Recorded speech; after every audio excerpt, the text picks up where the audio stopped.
Hello and welcome to today's edition of Business Incorporated. Many thanks for joining us. We're live to you from Channels Television headquarters in Lagos. I am Bolaji Akinwale.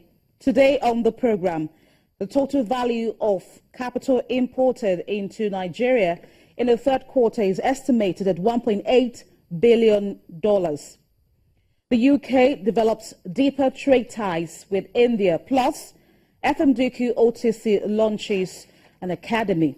Let's begin by taking a look at the markets, this time in Asia, where the numbers were higher on Monday after the Federal Bureau of Investigation again cleared presidential candidate Hillary Clinton of potential criminal charges in its private email server probe.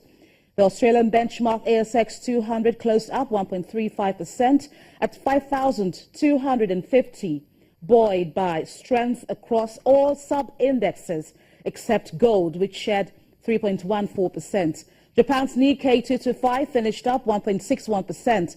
Across the Korean Strait, the Kospi closed up 0.79%. Hong Kong Hang Seng Index was also higher at 0.51%, unruffled by unrest over China's intervention in a closely watched legal case around two pro-independence lawmakers. Chinese markets recovered from earlier losses. The Shanghai Composite was up 0.1%, while the Shenzhen Composite slipped 0.09%.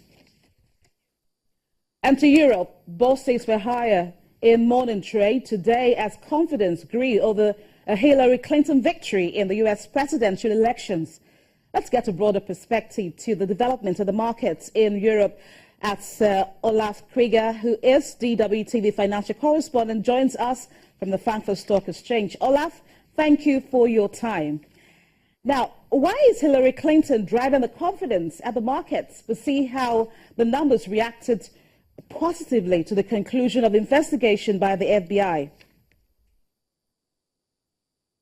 Well, I have to say Hillary Clinton is candidate that Frankfurt analysts and traders really prefer, and as you might can see behind me, German top shares are up around 1.5% from the beginning of today's trading session. And and she's leading the field right now, holds a 3-point lead over Republican Donald Trump. But I also have to say everything is far too close to call. But the traders' concerns here in Frankfurt is the U.S. is the most important trading partner for European companies. So that's why that is so incredibly important. And there's another thing. One trader told me Hillary Clinton's foreign policy will be similar to Barack Obama's. Donald Trump's would be like nothing America has seen before. And there are so many undecided investors in the U.S., as we heard, and that means, of course, also undecided investors here at the Frankfurt stock market. Now we have more earnings. HSBC and Ryanair posted the numbers. Now HSBC announced worse results than forecast, with a pre-tax profit dropping 86% in the third quarter, while Ryanair posted a profit after tax of 1.17 billion euros in the first 6 months of the year. Now tell us more about these earnings. Yeah, let's have a look, first of all, a closer look to Ryanair. It's a matter of fact that their earnings are up, but that doesn't mean that Ryanair will face new trouble, because the group of British Airways cut its long-term profits out because of the weaker pound, because of the Brexit votum last summer in last June. But secondly, there is another huge step for Ryanair, because Ryanair now been located from the next year on at the Frankfurt International Airport. And the Frankfurt International Airport is a big hub and a very important point for international airlines, and also a big hub in international air traffic. Now, we have data from Germany's industrial orders, which shows that it dropped in September owing to weaker demand at home and overseas. Is this taking a toll on any sector of the market?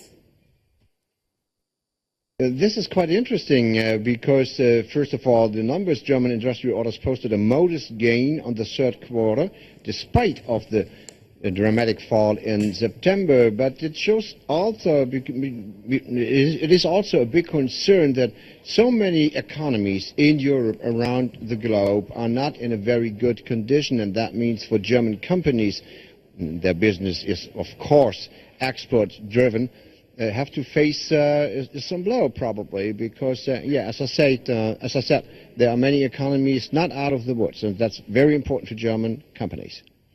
Thank you so much, Olaf Krieger, DWTV financial correspondent, reporting from Frankfurt. Now, British Prime Minister Theresa May says that the country should not wait until it leaves the European Union to develop deeper ties, trade ties with India. Britain's Prime Minister and Trade Secretary arrived in India over the weekend, hoping to boost trade ahead of the nation's divorce from the European Union. May says she wants to reduce barriers to doing business with India and pave the way for a post-Brexit trade deal. With Prime Minister Modi, how we can increase the detail and depth of our trade and investment discussions, and identify what more we can do now to unleash our businesses, industries, exporters and investors. This does not need to wait for us to leave the EU. Education is vital for our students and will define our engagement in a shared future.